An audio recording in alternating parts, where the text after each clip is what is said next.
தாய்மார்களே, பெரியோர்களே, நாம் ஒவ்வொருவரும் நம்முடைய வாழ்நாளில் ஒவ்வொரு சந்தர்ப்பங்களில் நம்முடைய மனவேதனைக்காக, மன வருத்தத்திற்காக கண்ணீர் விட்டு நாம் அழுதிருக்கிறோம். பொதுவாக நமக்கெல்லாம் எப்பொழுது கண்ணீர் வரும் என்றால், ஏதாவது ஒரு பழைய சம்பவங்களை நினைத்தோ, நம்முடைய குடும்பங்களை நினைத்தோ, நம்முடைய எதிர்காலத்தை நினைத்தோ, நமது உடலில் ஏதாவது ஒரு அசௌகரியங்கள், நோய் இருந்தால் அதை நினைத்தோ நாமெல்லாம் கண்ணீர் விட்டு அழுவோம். அழாதவர்கள் யாரும் இல்லை. ஏதாவது ஒரு சந்தர்ப்பத்தில் நம்முடைய கண்களிலே இருந்து கண்ணீர் நிச்சயமாக வந்தே இருக்கும். ஆனால் அந்த கண்ணீர்களை எல்லாம் கொஞ்சம் அப்படியே நீங்கள் யோசித்து பார்த்தால், எல்லாம் உலக சம்பந்தப்பட்ட விஷயங்களாகத்தான் இருக்கும்.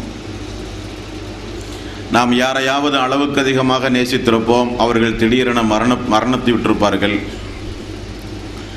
கடுமையான பொருளாதார நெருக்கடியில் இருந்து கொஞ்சம் அழுதிருப்போம். மனைவியை பிரிந்து, குடும்பத்தை பிரிந்து வெளிநாடுகளிலே தொழில் செய்கிறோமே என்று அப்படியே நினைக்கும் பொழுது கொஞ்சம் கண்களிலே கண்ணீர் வரும். இல்லை என்று யாரும் மறுக்க முடியாது. பெண்களை குறித்து சொல்ல வேண்டிய அவசியமே இல்லை. நாம் நம்முடைய வாழ்வில் நிறைய கண்ணீர்களை இந்த உலகத்திலே நாம் சிந்துகிறோம். ஆனால் உலக சம்பந்தப்பட்ட எந்த ஒரு காரணமும் இல்லாமல், உலக சம்பந்தப்பட்ட எந்த ஒரு பிரச்சனைக்காக வேண்டியும் இல்லாமல், முழுக்க முழுக்க அல்லாஹ்வுக்காக, மறுமைக்காக, நம்முடைய அமல்களுக்காக என்றைக்காவது நாம் அழுதிருக்கிறோமா என்றால் அது மிக மிக குறைவுதான் நண்பர்களே. ஆனால் ஒரு இறை விசுவாசியை பொறுத்தவரையில் அல்லாஹு தாலா அவனுடைய அருள்மறையாம் திருமறை குர்ஆனிலே பல இடங்களில் சொல்கிறான், கண்ணீர் வரும் இறை விசுவாசிகளுக்கு. எப்பொழுது? அல்லாஹ்வினுடைய ஆயத்துகளை ஓதும் பொழுது அவர்கள் அழுதவர்களாக சுஜூதுகளிலே விழுவார்கள் என்று அல்லாஹ் அவனுடைய அருள்மறையாம் திருமறை குர்ஆனிலே சொல்கிறான். அல்லாஹ்வுக்கு விருப்பமான அழுகை, அல்லாஹ்வினுடைய அவனுக்கு மிக மிக விருப்பமான கண்ணீர் துளிகள், அவனை அஞ்சி நாம் அழுகிற பொழுது வருகிற கண்ணீர். நபிகள் நாயகம் ஸல்லல்லாஹு அலைஹி வஸல்லம் அவர்கள் தன்னுடைய வாழ்நாளிலே அழுதிருக்கிறார்கள். யா ரசூலல்லாஹ், நீங்களுமா அழுகிறீர்கள் என்று சஹாபாக்கள் கேட்கிற அளவுக்கு ரசூல் ஸல்லல்லாஹு அலைஹி வஸல்லம் அவர்கள் அழுத சம்பவங்கள் நிறைய உண்டு. அந்த சம்பவங்களை எல்லாம் நீங்கள் பார்த்தால், தனது குடும்பம் பசியும் பட்டினியுமாக இருந்த பொழுதெல்லாம் அழுவாத அல்லாஹ்வுடைய ரசூல், உஹது போர்க்களத்தில் பற்களை உடைத்து கொலை முயற்சியில் இறங்கினார்கள் எதிரிகள், அப்பொழுதும் அழுகாத அல்லாஹ்வினுடைய ரசூல் இந்த சமுதாயத்திற்காக நிறையவே அழுதிருக்கிறார்கள் நபிகள் நாயகம் ஸல்லல்லாஹு அலைஹி வஸல்லம். தோழர்களையும் அப்படித்தான் ஊட்டினார்கள் அல்லாஹ்வுடைய ரசூல். சஹாபாக்களும் 100க்கும் மேற்பட்ட திண்ணை தோழர்கள் அல்லாஹ்வினுடைய ரசூலுடைய வீட்டிற்கு வெளியிலே வாழ்ந்திருக்கிறார்கள். அந்த திண்ணை தோழர்கள் எல்லாம் வயிறார சந்தோஷமாக உண்ட சரித்திரம் மிக மிக குறைவு. அந்த நேரத்தில் எல்லாம் உணவுக்காகவோ, தன்னுடைய ஏழ்மை நிலையை கருத்தில் கொண்டோ, எதிர்கால வாழ்வை நினைத்தோ அந்த சஹாபாக்கள் அழுததாக எந்த ஒரு சந்தர்ப்பத்தையும் நீங்கள் பார்க்க முடியாது. ஆனால் சஹாபாக்கள் நிறையவே அழுதிருக்கிறார்கள். அவர்கள் அழுத ஒவ்வொரு நிகழ்வுகளையும் இன்ஷா அல்லாஹ் இங்கே எடுத்துச் சொல்லப்படும். அதிலிருந்து நமக்கு வர வேண்டிய பாடம், படிப்பினை. சாபித் பின் கைஸ் ரலியல்லாஹு அன்ஹு சிறந்த ஒரு நபித்தோழர். இவர் அன்சாரி தோழர்களிலேயே நல்ல ஒரு பேச்சாற்றல் உடையவர், குரல் வளம் உடையவர். இவரை திடீரென பள்ளியில் காணாத காரணத்தினால் நபிகள் நாயகம் ஸல்லல்லாஹு அலைஹி வஸல்லம் அவர்கள் சஅத் பின் முஆத் ரலியல்லாஹு அன்ஹு அவர்களிடத்திலே விசாரித்தார்கள், எங்கே சாபித்? பள்ளியிலே காணவில்லையே. பள்ளியில் காணாத தோழர்களை விசாரிக்கிறார்கள் ரசூலுல்லாஹி ஸல்லல்லாஹு அலைஹி வஸல்லம். பாங்கொலி கேட்டால் உடனே ஜமாத்திற்கு வருகிற தன்னுடைய தோழர்கள், தொழுகை முடிந்தவுடன் அல்லாஹ்வுடைய ரசூலிடத்திலே உறவாடி விட்டு செல்கிற தோழர்கள். எங்கே சாபித்துக்கு என்னானது? யா ரசூலல்லாஹ், எனது வீட்டுக்கு அருகில் தான் சாபித்துடைய வீடு உண்டு, நான் விசாரித்து வரட்டுமா யா ரசூலல்லாஹ்? சஅத் பின் முஆத் ரலியல்லாஹு அன்ஹு கேட்கிறார்கள், விசாரித்து வாருங்கள். சாபித் அவர்களை சந்திப்பதற்காக வேண்டி சஅத் பின் முஆத் ரலியல்லாஹு அன்ஹு அவர்கள் செல்லும் பொழுது தலையை குனிந்தவர்களாக அமர்ந்து கொண்டு தேம்பி தேம்பி அழுது கொண்டிருக்கிறார்கள். சாபித் பின் கைஸ் ரலியல்லாஹு அன்ஹு. சஅத் பின் முஆத் ரலியல்லாஹு அன்ஹு, அல்லாஹ்வுடைய ரசூல் சாபித்தே உங்களை குறித்து விசாரித்தார்கள், உங்களுக்கு என்னானது என்று விசாரித்து வர சொன்னார்கள் என்று சஅத் பின் முஆத் ரலியல்லாஹு அன்ஹு அவர்கள் சொல்ல, சாபித் பின் கைஸ் அவர்கள் சொல்லுகிற சங்கடத்தை பாருங்கள் தோழர்களே. எவ்வளவோ பிரச்சனைகள் உண்டு நம்முடைய சமுதாயத்தில், நம்முடைய வாழ்வில், நாம் வசிக்கிற பகுதிகளில், நம்முடைய குடும்பங்களில் எத்தனையோ ஆயிரம் பிரச்சனைகள் உண்டு. அதற்கு அழுகாத அந்த சாபித் பின் கைஸ் ரலியல்லாஹு அன்ஹு தான் ஏன் அழுகிறேன் என்கிற காரணத்தை சொன்னார்கள். சஅத் அவர்களே, நபிகள் நாயகம் ஸல்லல்லாஹு அலைஹி வஸல்லம் அவர்களுக்கு அல்லாஹ் இறக்கிய ஆயத் 49வது அத்தியாயத்தின் 2வது வசனம், யா அய்யுஹல்லதீன ஆமனு, ஈமான் கொண்டவர்களே, லா தர்ஃபஉ அஸ்வாத்தக்கும் ஃபௌக சௌத்தின் நபியி, நீங்கள் அல்லாஹ்வுடைய நபிக்கு முன்னால் குரலை உயர்த்தி நீங்கள் பேசாதீர்கள். அல்லாஹ் இறக்கிய ஆயத். இந்த இறை தூதருக்கு முன்னால் குரலை உயர்த்தி பேசாதீர்கள்.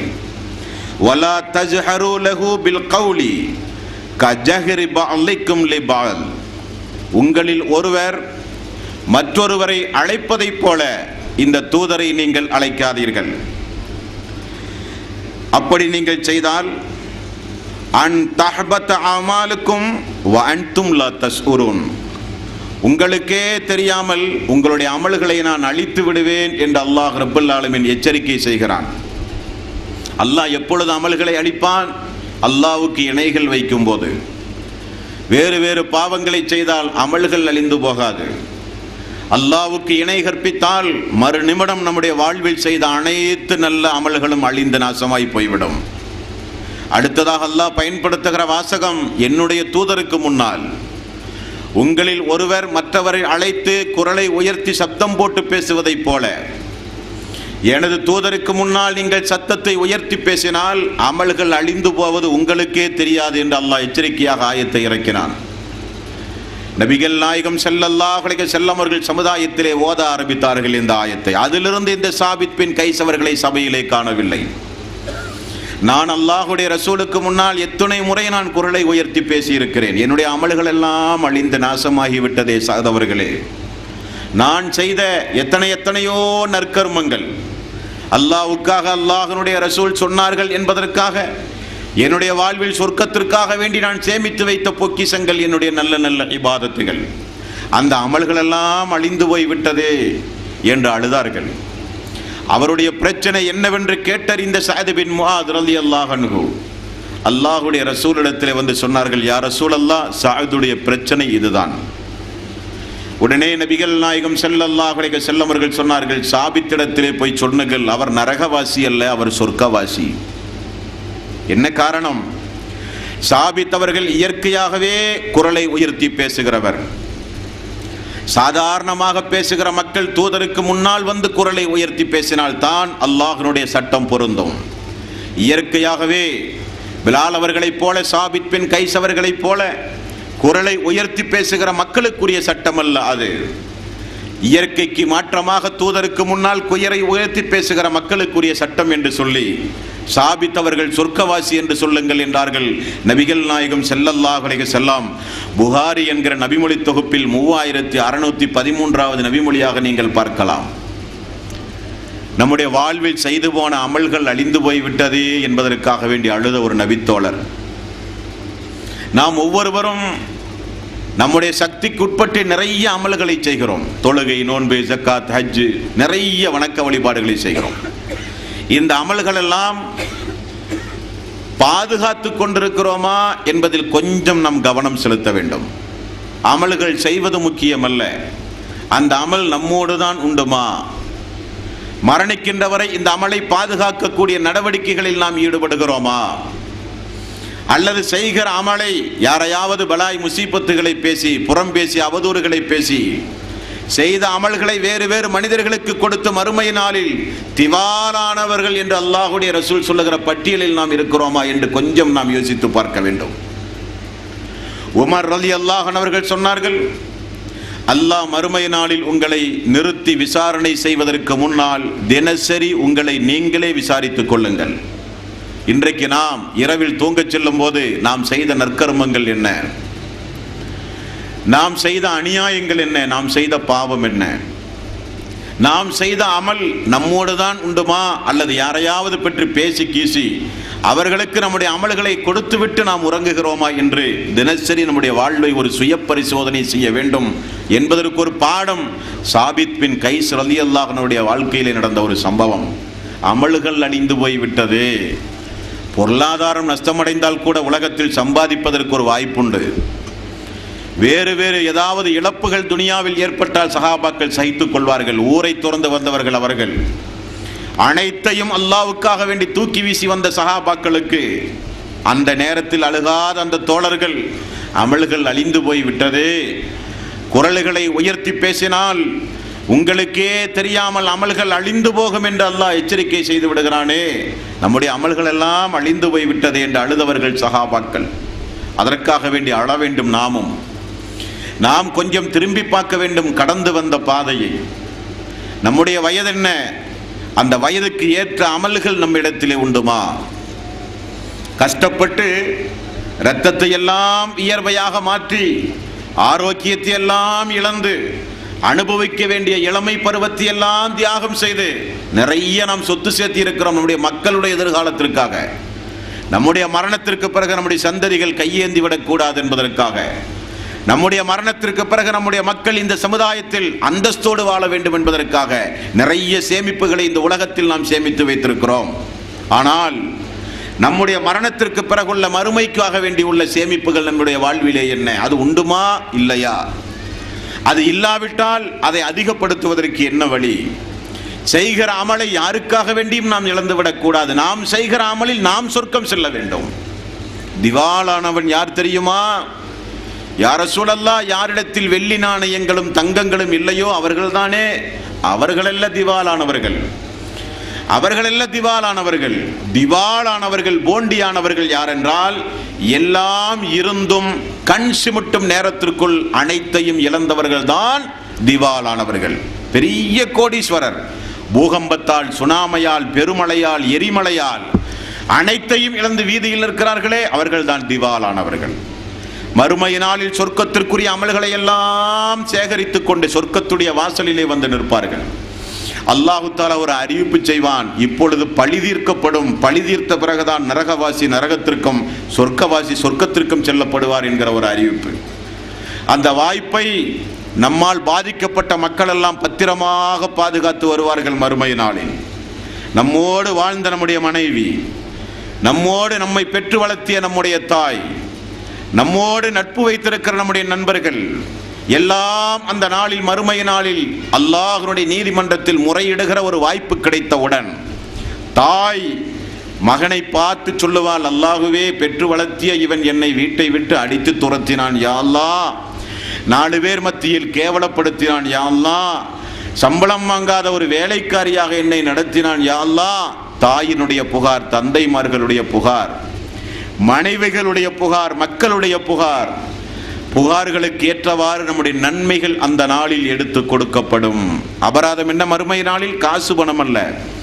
அடிப்பவரை திரும்ப அடித்துக் கொள்ளுங்கள் என்று அல்லாஹ் சொல்ல மாட்டான். மறுமை நாளில் அபராதம் ஈட்டுத்தொகை என்பது நாம் செய்த நற்கர்மங்களை நம்மால் பாதிக்கப்பட்ட மக்களுக்கு அல்லாஹ் எடுத்து கொண்டு விடுவான். அடித்தால், துன்புறுத்தினால், வேதனை செய்தான், அல்லாஹுவே வாங்கிய கடனை திரும்ப கொடுக்கவில்லை, என்னென்னமெல்லாம் உண்டுமோ எல்லாம் வரும். அவ்வளவு தீமைகளையும் செய்து கொண்டு நாம் நன்மைகளை செய்வதில் எந்த அர்த்தமும் கிடையாது. அந்த அமல்கள் எல்லாம் கண் சிமிட்டும் நேரத்திற்குள் நம்மிடமிருந்து நரகத்திற்குரியவர்களுக்கு மாறி ஒன்றுமில்லாத நேரத்தில் மீண்டும் ஒருவன் வருவான், யா அல்லாஹ் அன்று ஒரு நாள் என்னை இவன் அடித்தான், இவனிடத்தில் நன்மை ஏதாவது உண்டுமா என்று பாருங்கள் என்று சொல்லப்படும். அல்லாஹ்வே எந்த நன்மையும் இல்லை. உடனே நரகத்திற்கு செல்லுகிற மக்களுடைய தீமையை எடுத்து நமது தலையிலே அல்லாஹ் ரப்பல் ஆலமீன் சுமத்தி, விபச்சாரத்தை ஏறெடுத்தும் பார்க்காத நம்மீது விபச்சார குற்றம் சுமத்தப்படும். திருட்டு, கொலை, கொள்ளை போன்ற மாபாதகமான காரியத்திலே இருந்து விலகி வாழ்ந்த நம்மீது அந்த பாவங்கள் எல்லாம் சுமத்தப்பட்டு நரகவாசி சொர்க்கவாசியாக, சொர்க்கவாசி நரகவாசியாக மாறுகிற அந்த நேரம் வருமே, அவன்தான் உண்மையான திவாலானவன் என்றார்கள் ரசூலுல்லாஹி ஸல்லல்லாஹு அலைஹி வஸல்லம். அந்த நிலையிலிருந்து நம்மை காப்பாற்ற வேண்டும் என்பதற்கு இந்த சாபித் பின் கைஸ் அவர்களுடைய வாழ்க்கை வரலாறு மிகுந்த ஒரு படிப்பினை. நம்முடைய அமல்கள் என்னானது, நாம் செய்த அமல்கள் என்னானது, திக்ருகள், ஸலவாத்துகள், நோன்பு, தொழுகை, தஹஜ்ஜுத் நோன்பு, நஃபில் நோன்பு, சுன்னத்தான நோன்பு, லுகா தொழுகை, சுன்னத்தான தொழுகை, நஃபில் தொழுகை, எல்லா தொழுகையும் என்னானது என்று அழுதார்களே அந்த சாபித் பின் கைஸ். நாமும் நம்முடைய வாழ்விலே அழ வேண்டும். நம்முடைய அமல்களுக்காக, நம்முடைய வாழ்வில் சொர்க்கத்திற்காக வேண்டி செய்கிற இந்த அமல்கள் நமக்கு மறுமை நாளில் நம்மோடு இருக்க வேண்டும் என்பதற்காக வேண்டி நாமும் அழ வேண்டும் தோழர்களே. இது சாபித் பின் கைஸ் அவர்களுடைய அழுகையிலே இருந்து நமக்கு கிடைக்கக்கூடிய ஒரு பாடம். அல்லாஹு தஆலா 2வது அத்தியாயத்தின் 284வது வசனத்தை இறக்கிய பொழுது சஹாபாக்களில் ஒரு கூட்டமே அழுக ஆரம்பித்தது. அல்லாஹ்வுடைய ரசூலிடத்தில் ஓடி வந்து மண்டியிட்டு அந்த ஆயத்திற்கு விளக்கம் கேட்டார்கள் சஹாபாக்கள். அல்லாஹ்வுடைய தூதருடைய தோழர்களாகிய சஹாபாக்களுடைய பதட்டத்தை பார்த்து அல்லாஹ் ரப்பல் ஆலமீன் மாற்று வசனத்தை இறக்கிய பிறகுதான் சஹாபாக்கள் அழுகையை நிப்பாட்டினார்கள் என்று நாம் பார்க்கிறோம். சூரத்துல் பக்கரா 2வது அத்தியாயத்தின் 284வது வசனம். இந்த வசனத்தில் அல்லாஹ் சொல்கிறான், லில்லாஹி மா ஃபிஸ் ஸமாவாத்தி வ மா ஃபில் அர்ள், வானத்தில் உள்ளவையும் பூமியில் உள்ளவையும் அல்லாஹ்வுக்கே உரியது.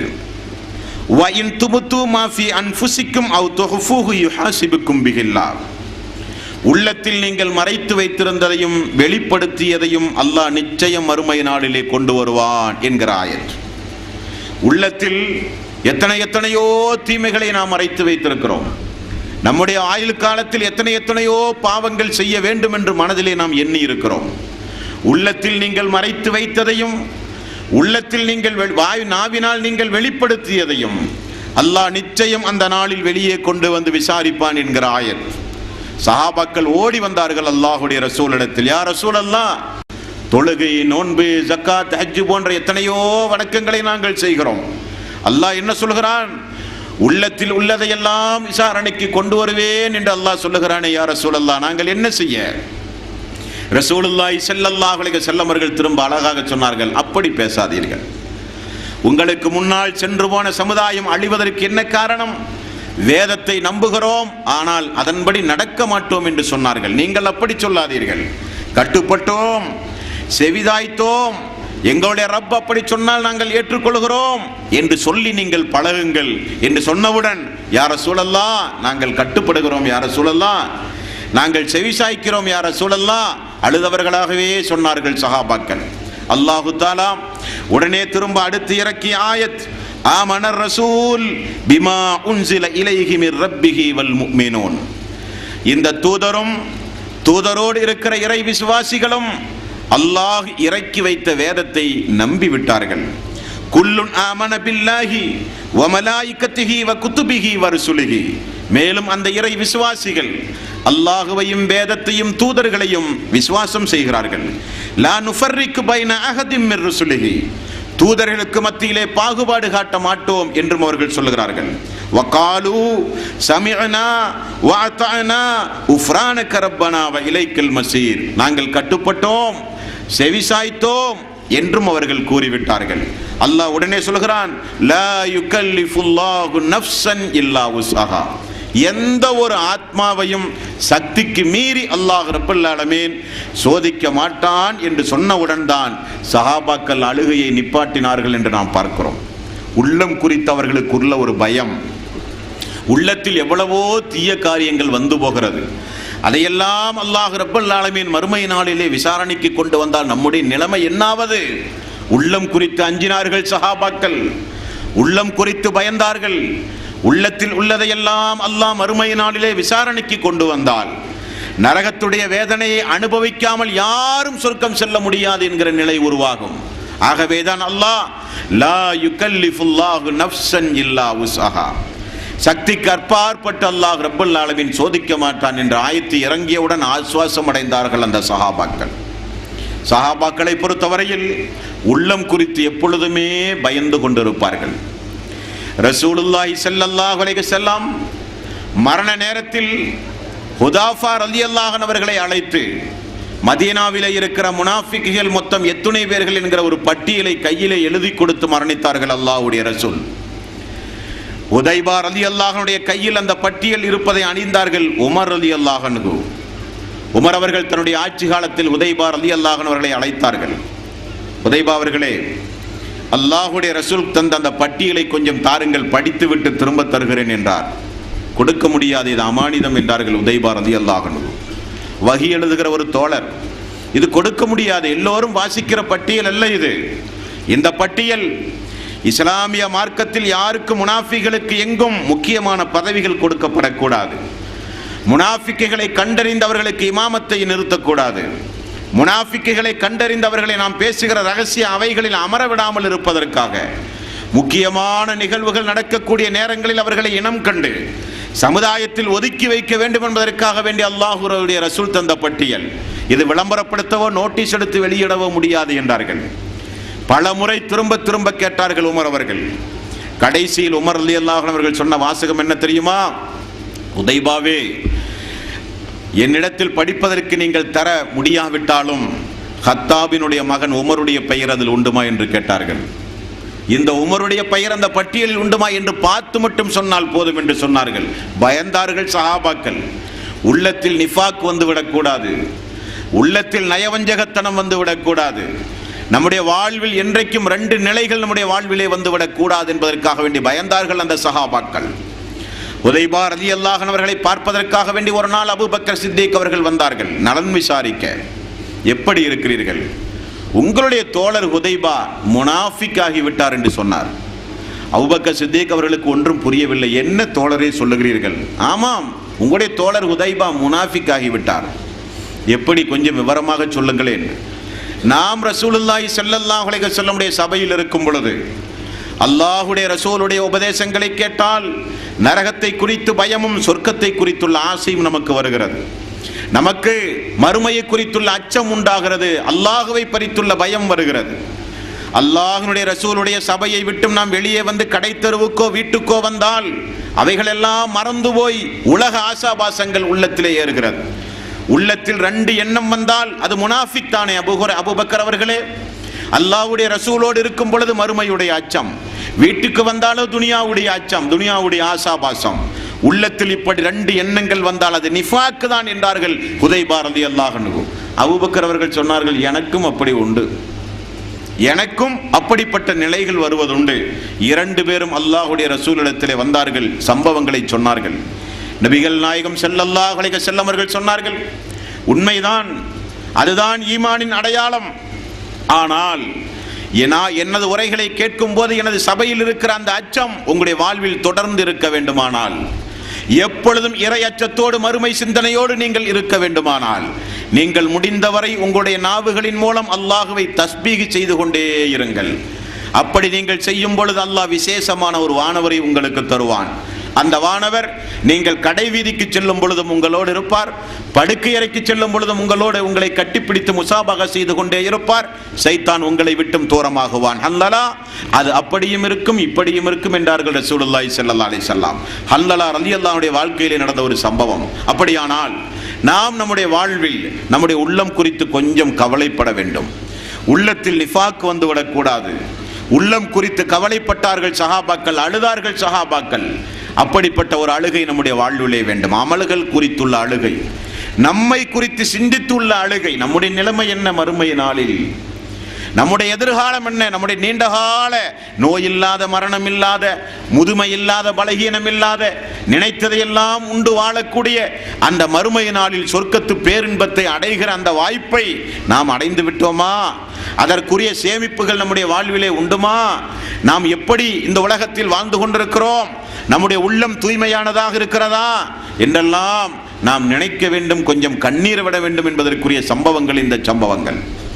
முஸ்லிம் என்கிற நபிமொழி தொகுப்பில் 4904வது நபிமொழி அபூ ஹுரைரா ரலியல்லாஹு அன்ஹு அவர்கள் சம்பந்தப்பட்ட ஒரு செய்தி. அபூ ஹுரைரா ரலியல்லாஹு அன்ஹு அவர்கள் அல்லாஹுடைய ரசூல் ஹிஜ்ரத்து செய்து மதீனா வந்து 4-5 ஆண்டு காலம் பொறுத்து அல்லாஹுடைய ரசூலோடு இஸ்லாமிய மார்க்கத்தை ஏற்றுத் தழுவிய ஒரு தோழர், பாவப்பட்ட ஒரு தோழர். ஆனால் நபிகள் நாயகம் ஸல்லல்லாஹு அலைஹி வஸல்லம் அவருடைய நிறைய துஆக்களுக்கு ஆளான ஒரு நபி தோழர். இவர் நேரம் கிடைக்கும் பொழுதெல்லாம் தன்னுடைய தாய்க்கு இஸ்லாத்தை சொல்லுவார்கள். தாய் இஸ்லாத்தை ஏற்காமல் இருந்த காரணத்தினால் இந்த தோழருக்கு நிம்மதியே இல்லை. அல்லாஹ்வுடைய ரசூலிடத்திலே வந்து மன்றாடுவார்கள் அபூ ஹுரைரா ரலியல்லாஹு அன்ஹு.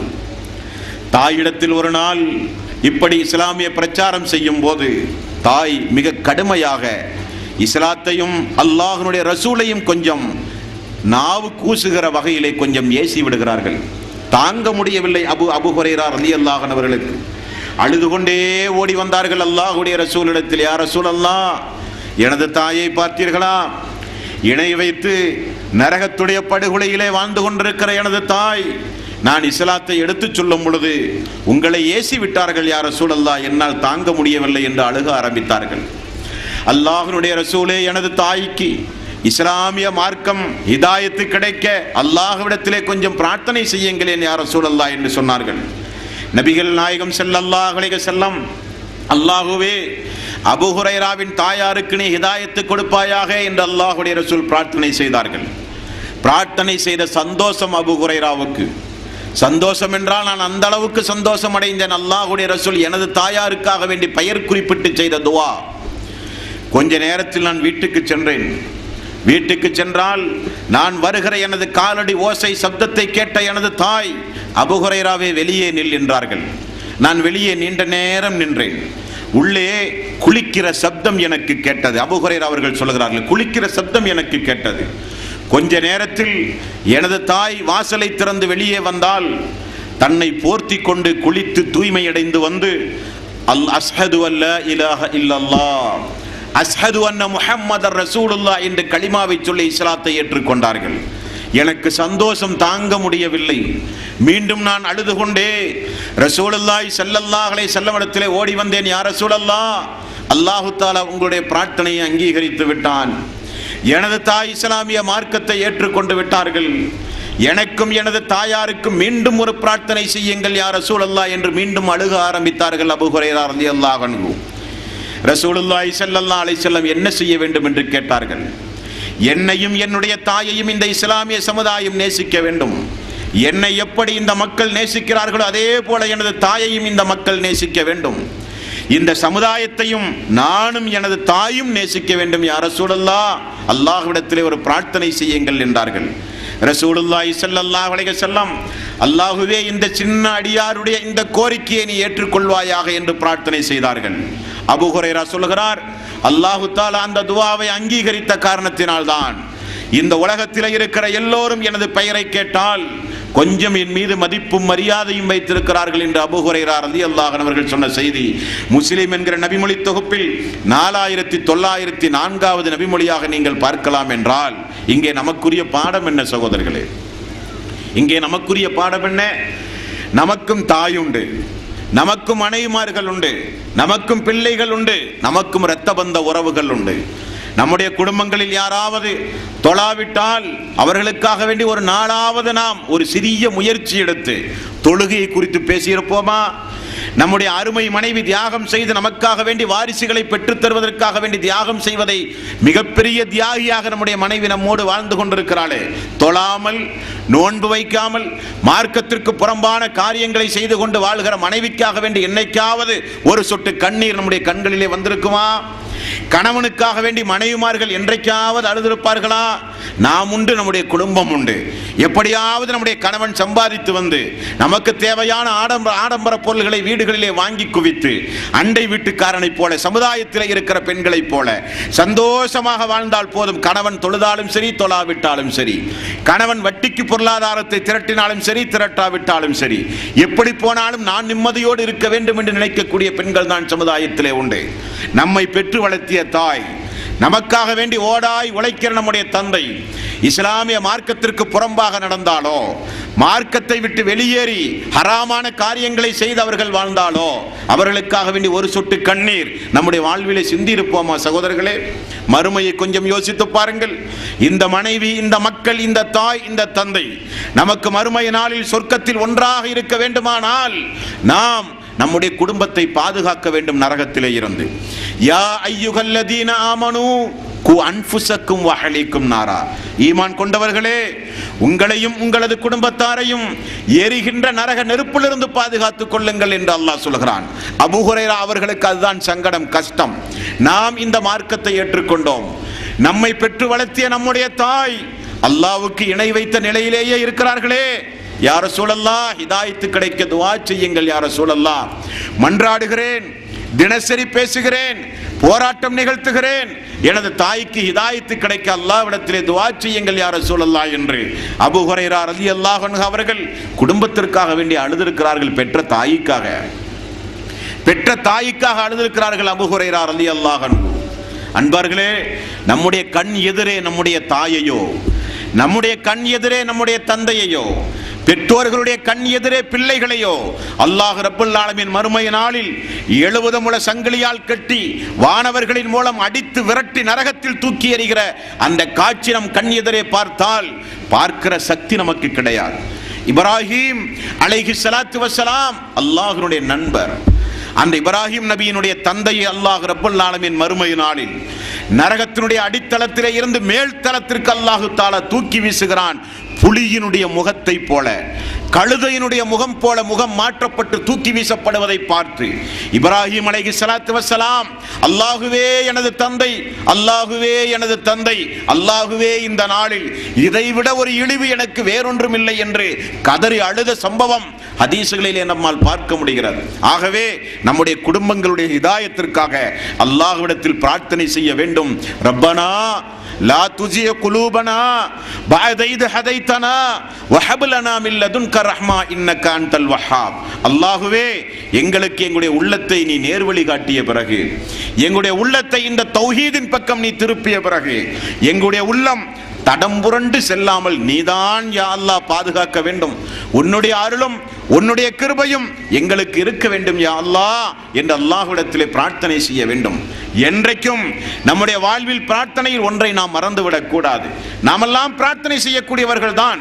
நம்முடைய எதிர்கால வாழ்வுக்காக, சந்தோஷமான வாழ்வுக்காக, கடன் தொல்லை இல்லாமல் வாழ்வதற்காக, ஹராமிலே இருந்து தவிர்ந்து வாழ்வதற்காக நிறைய துஆக்களை அல்லாஹ்விடத்திலே செய்கிறோம். நாம் அல்லாஹ்விடத்தில் செய்ய வேண்டிய ஒரு துவா உண்டு. அல்லாஹுவே, நாங்கள் மரணிக்கும் பொழுது இந்த ஹிதாயத்தோடு நாங்கள் மரணிக்க வேண்டும். மரணிக்கும் பொழுது அஷ்ஹது அல்லா இலாஹ இல்லல்லாஹ் என்கிற திருக்கலிமாவை மொழிந்து நிறைய பிரார்த்தனைகளை செய்து நானும் எனது மனைவிமார்களும் குடும்பத்தார்களும் இஸ்லாமிய மார்க்கத்தை பின்பற்றிய நிலையில் நாங்கள் மரணிக்க வேண்டும் யா அல்லாஹ் என்று பிரார்த்தனை செய்ய வேண்டும். சகோதரர்களே, நம்முடைய குடும்பங்களில் யாராவது மார்க்கத்தை பின்பற்றாமல் நடந்தாலோ, நம்முடைய குடும்பங்களில் யாராவது மார்க்கத்திற்கு எதிராக நடந்தாலோ, நம்முடைய குடும்பங்களில் யாராவது அல்லாஹுவை குறித்தோ, வேதத்தை குறித்தோ, தூதரை குறித்தோ தெரியாமல் வாழ்ந்து கொண்டிருந்தாலோ அவர்களுக்கு தெரியப்படுத்த கொஞ்சம் நாம் முயற்சி எடுக்க வேண்டும், கொஞ்சம் அள வேண்டும். அல்லாஹுவே, அவர்களுக்கு நீ ஹிதாயத்தை குடியா அல்லாஹ், அல்லாஹுவே அவர்களை நீ நேர்வழிப்படுத்தியா அல்லாஹ், அல்லாஹுவே மார்க்கப்பட்டுள்ளவர்களாக எனது கணவரை, எனது மனைவியை, எனது தாய் தந்தையை, எனது மக்களை நீ ஆக்குவாயாக யா அல்லாஹ். கண் குளிர்ச்சியை எங்களுக்கு நீ தாய் அல்லாஹ். எங்களுடைய குடும்பங்களின் மூலமாக குடும்பத்தார்களை கொண்டு சோதித்து விடாதே யா அல்லாஹ். அல்லாஹ்விடத்திலே அழுது புலம்பி பிரார்த்தனை செய்கிற ஒரு பாடம் இந்த அபூ ஹுரைரா அவருடைய வாழ்க்கையில இருந்து நமக்கு கிடைக்கிறது. அழுதார்கள் அபூ ஹுரைரா ரலியல்லாஹு அன்ஹு, தாய்க்கு ஹிதாயத்து கிடைக்கவில்லை என்பதற்காக. அதே போல நபிகள் நாயகம் ஸல்லல்லாஹு அலைஹி வஸல்லம் அவர்களால் ஊட்டி வளர்க்கப்பட்ட அம்ர் பின் ஆஸ் ரலியல்லாஹு அன்ஹு, முஸ்லிம் என்கிற நபிமொழி தொகுப்பில் 192வது நபிமொழி. அந்த தோழரும் அழுத ஒரு சம்பவம் உண்டு. அவர் எப்பொழுது அழுகிறார்? மரண நேரத்தில் நோய்வாய்ப்பட்டு மரணிக்க போகிறோம் என்பதை தெரிந்து தாடி நினையக்கூடிய அளவுக்கு தேம்பி தேம்பி அழுதாராம். அவரை பார்ப்பதற்காக வேண்டி சென்ற நபித்தோழர்கள் சொல்லுகிறார்கள், அழுத அம்ர் பின் ஆஸ் அவர்கள் சுவற்றின் பக்கம் முகத்தை திருப்பி மீண்டும் அவர்கள் அழுக ஆரம்பித்தார்கள். அருகிலே இருக்கிற அவருடைய அன்பு மகன் தந்தையே, ஏன் இப்படி நீங்கள் தாடி நினைக்கிற அளவுக்கு இந்த நேரத்தில் இப்படி நீங்கள் அழுது புலம்ப வேண்டிய அவசியம் என்ன தந்தையே? அல்லாஹு தாலா, அல்லாஹ்வுடைய ரசூல் உங்களுக்காக வேண்டி எவ்வளவு பிரார்த்தனை செய்திருக்கிறார்கள். அல்லாஹ்வுடைய ரசூலோடு தோழமை கொண்டவர்கள் நீங்கள் எல்லாம், அல்லாஹ்வுடைய ரசூலோடு மார்க்க பணிகளை செய்தவர்கள் நீங்கள் எல்லாம். உங்களுக்கு என்ன கஷ்டம்? ஏன் எதை நினைத்து நீங்கள் அழுகிறீர்கள் என்று கேட்டார்கள்.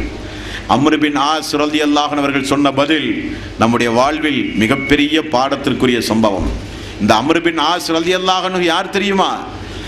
ரசூலுல்லாஹி ஸல்லல்லாஹு அலைஹி வஸல்லம் அவர்களுடைய தோழர்கள் மக்காவில் சொல்லனா துன்பங்களுக்கு ஆளாக்கப்பட்ட போது அபிசீனியாவுக்கு ஹிஜ்ரத்து சென்றார்கள் என்று உங்களுக்கு தெரியும். அபிசீனியாவுக்கு ஹிஜ்ரத்து சென்ற போது குறைஷிகளின் மூலமாக, மக்கத்து குறைஷிகளின் மூலமாக மீண்டும் நஜ்ஜாசி மன்னிடத்திலே போய் எடுத்து பேசி தந்திரமாக அவர்கள் அனைவர்களையும் அழைத்து வந்து கொடுமை செய்வதற்காக வேண்டி தூதராக அனுப்பப்பட்டவர் தான் இந்த அம்ர் பின் ஆஸ் ரலியல்லாஹு அன்ஹு. நல்ல பேச்சாற்றலுடையவர், பேசினால் அப்படியே மக்களை மயக்கி விடுவார். அப்படிப்பட்ட நாவன்மை உடையவர் அம்ர் பின் ஆஸ். மிகுந்த ஒரு அன்பளிப்புகளோடு அபிசீனியாவுக்கு சென்றார். அங்கேதான் நஜ்ஜாசி மன்னரிடத்திலே போய் பல்வேறு வகையான உரையாடல்கள் நிகழ்த்தி ஜாபிர் அவர்களுடைய தலைமையில் அன்றைக்கு குடிபெயர்ந்த அந்த முஹாஜிர்களை மிகப்பெரிய கொடுமை செய்வதற்காக வேண்டி குறைஷிகள் அனுப்பி நீ கொண்டே வர வேண்டும் என்று தீர்மானம் செய்து அனுப்பினார்கள். அம்ர் பின் ஆஸ் அவர்கள் நஜ்ஜாசி மன்னரிடத்திலே போய் சொன்னார், வந்திருப்பவர்கள் யார் தெரியுமா? குழப்பவாதிகள், சமுதாய துரோகிகள், உங்களுடைய ஈசாவையே கொச்சைப்படுத்தி பேசக்கூடியவர்கள், நம்முடைய முன்னோர்கள் மூதாத்தியருடைய மதங்களை எல்லாம் வேண்டாம் என்று சொல்லி ஒரு அனாதையை தூதர் என சொல்லிக் கொண்டு திரிகிற மக்கள் என்றெல்லாம் சாமர்த்தியமாக அவர் பேசிய சம்பவம் ஹதீஸ் கிதாபுகளிலே நம்மால் பார்க்க முடிகிறது. இறுதியில் நஜ்ஜாசி அவருக்கு இஸ்லாமிய மார்க்கத்தை எடுத்து சொன்னார். அப்படியெல்லாம் பேசாதே அம்ர் பின் ஆஸ், நம்முடைய நட்பு என்ன? நீண்டகால நட்பு நம்முடைய நட்பு. முஹம்மது என்பவர் சாதாரணப்பட்டதல்ல. இந்த தோழர்களை குறித்து நான் விசாரித்து அறிந்ததில் அவர் நிச்சயமாக அல்லாஹ்வுடைய ரசூல் தான். நீ அவர் எங்கிருக்கிறார் என்பதை புரிந்து அறிந்து அவரை நீ ஏற்றுக்கொள் என்று சொன்னவுடன் மனமாறி மதீனாவுக்கு சென்றவர் தான் இந்த அம்ர் பின் ஆஸ் ரலியல்லாஹு அன்ஹு. அவர் சொல்லுகிறார் மகனிடத்தில், நான் ஏன் அழுகிறேன் தெரியுமா? இந்த சக்கராத்துடைய நேரத்தில் என்னுடைய கடந்த கால வாழ்வில் 3 கட்டங்களை நான் தாண்டி வந்திருக்கிறேன். அந்த ஒவ்வொரு கட்டங்களையும் நினைத்து நினைத்து நான் அழுகிறேன் என்று சொன்னார்கள். நம்முடைய வாழ்விலும் அந்த சந்தர்ப்பங்கள் உண்டு. எனது வாழ்வில் நடந்த முதல் கட்டம், என் அருமை மகனே, அல்லாஹ்வுடைய ரசூலை நான் கொள்வதையே லட்சியமாக கொண்டு அலைந்து திரிந்தேன். அவருடைய முகம் போல ஒரு வெறுப்புக்குரிய முகம் எனது வாழ்நாளிலே கிடையாது. எப்படியாவது எவ்வளவு கடுமையான முயற்சி எடுத்தாவது அல்லாஹ்வுடைய ரசூலை நான் கொலை செய்தே தீருவேன் என்று விடாப்பிடியாக நடந்த ஒரு காலம் உண்டு. முதல் கட்ட ஒரு வாழ்வு. அதே நிலையில் நான் மரணித்திருந்தால் நரகத்தினுடைய அடித்தளத்திற்கு நான் சென்றிருப்பேனே. அதிலிருந்து அல்லாஹ் என்னை காப்பாற்றினான் பார்த்தீர்களா? அதற்காக வேண்டி அதை நினைத்து நான் அழுகிறேன் என்றார்கள். நம்முடைய ஆயுள் காலத்திலும் நம்முடைய கடந்த காலத்திலும் அப்படிப்பட்ட சந்தர்ப்பங்கள் நமக்கு வந்து போனதுண்டு. நாம் யாரும் பிறக்கும் பொழுதே நேரான வழியை பின்பற்றிய மக்கள் அல்ல. மழைக்கு கூட பள்ளியின் பக்கம் ஒதுங்காதவர்கள் நாம் எல்லாம். அல்லாஹ்வுடைய வேதம் என்றால் என்னவென்றே நமக்கு தெரியாது. அல்லாஹ்வுடைய ரசூலை குறித்து சொல்ல கேட்டிருக்கிறோமே தவிர அவரை பின்பற்ற வேண்டும் என்கிற எண்ணமில்லாமல் வாழ்ந்து கொண்டிருந்தோம். எப்பொழுதும் சூதாட்ட கிளப்புகளிலும் சினிமா தியேட்டர்களிலும் நம்முடைய வாழ்வினுடைய பகுதி நேரங்களை கழித்தவர்கள் நாம் எல்லாம். அரசியல் கட்சிகளுக்கு பின்னால், சினிமா கூத்தாடிகளுக்கு பின்னால் எல்லாம் சென்று நம்முடைய வாழ்வை நாம் அர்ப்பணித்து நம்முடைய கடந்த காலத்தில் நியாயமான நேரத்தை, நம்முடைய உழைப்பை, பொருளாதாரத்தை உலகத்திற்காக, உலக இன்பத்திற்காக, ஹராமான காரியங்களை செய்வதற்காகவே நாம் செலவழித்துக் கொண்டு வாழ்ந்தவர்கள் நாம் எல்லாம். அதே நிலையில் நாம் மரணித்திருந்தால் நம்முடைய நிலைமையும் என்ன அன்பர்களே? அல்லாஹு தாலா இந்த 700 கோடி மக்களில் நம்மை ஹிதாயத்திற்கு உரியவராக அல்லாஹ் தேர்வு செய்தானே, நினைத்து கொஞ்சம் நாம் அழுக வேண்டும். அறியாமை காலத்திலேயே நாம் மரணித்தால் நம்முடைய நிலைமை என்ன? நம்முடைய தாய் தந்தைகள் எல்லாம் குர்ஆனை தமிழிலே பார்க்காமலேயே மரணித்து போய்விட்டார்கள். அல்லாஹ்வுடைய ரசூலுடைய போதனைகள் அடங்கிய ஹதீஸ் கிதாபுகளில் கண்களில் பார்க்காமலேயே மரணித்து போய்விட்டார்கள். நல்ல நல்ல உபதேசங்களை கேட்கிற வாய்ப்பை இழந்து போய் மரணித்து விட்டார்கள் நம்முடைய முன்னோர்கள். அதே வரிசையில் நாமும் மரணித்திருந்தால் நம்முடைய நிலைமை என்ன சகோதரர்களே? மகனே, அந்த முதல் கட்ட வாழ்வு இஸ்லாத்தினுடைய விரோதியாக நான் வாழ்ந்து கொண்டிருந்த அந்த நேரத்தில் எனது உயிர் போயிருந்தால் நரகத்தினுடைய அடித்தளத்திற்கு நான் போயிருப்பேனே மகனே, அதை நினைத்து நான் அருகிலேன் என்றார். இரண்டாவது கட்ட ஒரு வாழ்வுண்டு. நான் இஸ்லாத்தை தழுவ வேண்டும் என்று முடிவு செய்தேன். அல்லாஹ்வுடைய ரசூலிடத்திலே வந்தேன். அல்லாஹ்வுடைய ரசூல் அம்ர் அவர்களே என்ன விஷயம் என்று கேட்டார்கள். இஸ்லாத்தை தழுவுகிறேன் என்று சொன்னேன். ரசூலுல்லாஹி ஸல்லல்லாஹு அலைஹி வஸல்லம் அவருடைய கரத்தை நீட்டினார்கள். நான் எனது கரத்தை நீட்டினேன், திரும்ப நான் மடக்கி கொண்டேன். என்ன அம்ரே, என்ன காரணம் என்றார்கள். யா ரசூலல்லாஹ், நான் செய்யாத அநியாயமே கிடையாது யா ரசூலல்லாஹ். நான் இஸ்லாத்தை ஏற்பதாக இருந்தால் எனது பாவங்கள் எல்லாம் மன்னிக்கப்பட வேண்டும், நீங்கள் எனக்கு உத்தரவாதம் தர வேண்டும், அப்பொழுது நான் இஸ்லாத்தை ஏற்கிறேன் என்றார்கள். நபிகள் நாயகம் ஸல்லல்லாஹு அலைஹி வஸல்லம் அவர்கள் சொன்னார்கள், ஒரு மனிதர் இஸ்லாத்தை ஏற்றால் முற்சென்ற பாவங்கள் எல்லாம் மன்னிக்கப்படும். ஒரு மனிதர் ஹிஜ்ரத் செய்தால் முற்சென்ற பாவங்கள் எல்லாம் மன்னிக்கப்படும். ஒரு மனிதர் ஹஜ் செய்தால் முற்சென்ற பாவங்கள் எல்லாம் மன்னிக்கப்படும் என்றார்கள். உடனே நான் கரம் பிடித்து இஸ்லாத்தை தழுவினேன். ரசூலுல்லாஹி ஸல்லல்லாஹு அலைஹி வஸல்லம் அவர்களை கொல்வதையே லட்சியமாக கொண்டு அவருடைய முகம் போல ஒரு வெறுப்புக்குரிய முகம் எனக்கு இல்லாமல் இருந்தது. ஆனால் இஸ்லாத்தை தழுவும் பொழுது அல்லாஹ்வுடைய ரசூல் சொன்னாரே, எல்லா பாவங்களும் மன்னிக்கப்பட்டதென்று. அந்த நேரத்தில் ரசூலுல்லாஹி ஸல்லல்லாஹு அலைஹி வஸல்லம் அவர்களை தலையை உயர்த்தி பார்க்க கூட நான் வெட்கப்பட்டேன். என்னுடைய கண்கள் எல்லாம் குளமானது. ரசூலுல்லாஹி ஸல்லல்லாஹு அலைஹி வஸல்லம் அவர்கள் எப்படி இருப்பார்கள் என்ற இடத்தில் யாராவது கேட்டால் எனக்கு சொல்லக்கூட முடியாது. காரணம், இந்த தலையை உயர்த்தி நான் அல்லாஹ்வுடைய ரசூலை முழுமையாக நான் பார்த்தது கிடையாது. அந்த அளவுக்கு இஸ்லாத்துடைய துரோகி நான். அப்பொழுது நான் இஸ்லாத்தை தழுவினேனே, எனது பாவங்கள் எல்லாம் மன்னிக்கப்பட்டது என்று அல்லாஹ்வுடைய ரசூல் சொன்னாரே, அன்று இரவு நான் மரணித்திருந்தால் நான் சொர்க்கவாசியாக மாறி இருப்பேனே, அது அந்த இரண்டாவது கட்ட வாழ்வு. அதை நினைத்து நான் அழுகிறேன் என்றார்கள். நான் அதை நினைத்து நான் அழுகிறேன். மூன்றாவது கட்ட ஒரு வாழ்வு, இஸ்லாத்திற்கு வந்த பிறகு நிறைய அமல்களை செய்திருக்கிறேன். நிறைய பொறுப்புகளை அல்லாஹ்வுடைய ரசூல் எனக்கு தந்திருக்கிறார்கள். அவைகளுடைய நிலைகள் எனக்கு தெரியாது. நான் செய்த அமல் அல்லாஹ் ஏற்றுக்கொள்வானா, அல்லாஹ் மறுமை நாளில் அதனுடைய கூலியை தருவானா எனக்கு தெரியாது மகனே. இவைகளை நினைத்து நான் அழுகிறேன். என்னிடத்தில் மிகப்பெரிய ஒரு பொக்கிஷம் உண்டு. என்ன பொக்கிஷம் தெரியுமா? அஷ்ஹது அல்லா இலாஹ இல்லல்லாஹ் அஷ்ஹது அன்ன முஹம்மதர் ரசூலுல்லாஹ். வணக்கத்திற்குரியவன் அல்லாஹ்வை தவிர யாரும் இல்லை என்று திருக்கலிமா சொல்ல இஸ்லாத்தை ஏற்றேனே, அந்த ஷஹாதத்து கலிமா என்கிற மிகப்பெரிய பொக்கிஷம் என்னிடத்தில் உண்டு. அவைகளை நினைத்து நான் அழவில்லை. நான் மரணித்தால் யாரும் ஒப்பாரி வைத்து அழக்கூடாது. நான் மரணித்தால் யாரும் மார்க்கத்திற்கு புறம்பான பேச்சுக்களை பேசிவிடக்கூடாது. என்னை நீங்கள் அடக்கம் செய்தால் உடனே அடக்கிவிட்டு வந்து விடாதீர்கள். ஒரு ஒட்டகத்தை அறுத்து குர்பான் கொடுக்க எவ்வளவு நேரம் எடுக்குமோ அவ்வளவு நேரம் எனது மண்ணடிக்கு எனது கபரஸ்தானுக்கு மேலே நின்று கொண்டு எனக்காக வேண்டி கொஞ்சம் பிரார்த்தனை செய்யுங்கள் நீங்கள் எல்லோரும் என்று அம்ர் பின் ஆஸ் ரலியல்லாஹு அன்ஹு அவர்கள் மரண நேரத்தில் அவர் அழுததற்குரிய காரணத்தை தனது மகனிடத்தில் சொன்ன செய்தி முஸ்லீமில் 192வது நபிமொழியாக நம்மால் பார்க்க முடிகிறது. என்றால் அன்பர்களே, நாமும் அழ வேண்டும். நாமெல்லாம் நிறைய அழுகிறோம் நம்முடைய குடும்பத்திற்காக, எதிர்கால வாழ்வுகளை நினைத்து, உலகத்தில் இருக்கிற பிரச்சனைகளை நினைத்து நாம் நிறைய அழுகிறோம். ஆனால் மறுமைக்காக வேண்டி கொஞ்சம் கண்கள் கலங்க வேண்டும். இன்னமல் முஃமினூன அல்லதீன இதா ذுக்கிரல்லாஹு வஜ்லத் குலூபுஹும். இறை விசுவாசிகள் யார் தெரியுமா? உண்மையான இறை விசுவாசிகள் யார் தெரியுமா? அல்லாஹ்வுடைய என்ற பெயரை கேட்டாலே, அல்லாஹ்வுடைய பெயரை கேட்டாலே அவர்களுக்கு உள்ளமெல்லாம் நடுநடுங்கும். அல்லாஹ்வுடைய ஆயத்தை ஓதினாலோ ஓத கேட்டாலோ ஈமானெல்லாம் அவர்களுக்கு அதிகரிக்கும் என்று உண்மை இறை விசுவாசிகளுடைய பண்புகளை அல்லாஹ் சொல்லுகிறானே, அப்படிப்பட்ட பண்பு உடையவர்களாக நாம் மாற வேண்டும். 2 கரத்தை உயர்த்தி தனிமையில் இருந்து அல்லாஹ்விடத்தில் பிரார்த்தனை செய்யும் போது கடந்த காலங்களை நினைத்து பார்க்க வேண்டும். எப்படி இருந்த நாம் எப்படி இருக்கிறோம்? உண்டுமா இல்லையா? எப்படி இருந்த நாம் இன்றைக்கு அல்லாஹ் நம்மை எப்படி வைத்திருக்கிறான்? அதற்கு நாம் என்ன நன்றி கடனை அல்லாஹ்வுக்கு நாம் செலுத்தி இருக்கிறோம். ஹிதாயத் என்பது சாதாரணப்பட்ட ஒன்று அல்ல. நபிமார்கள் அழுது புலம்பியது ஹிதாயத் என்பது.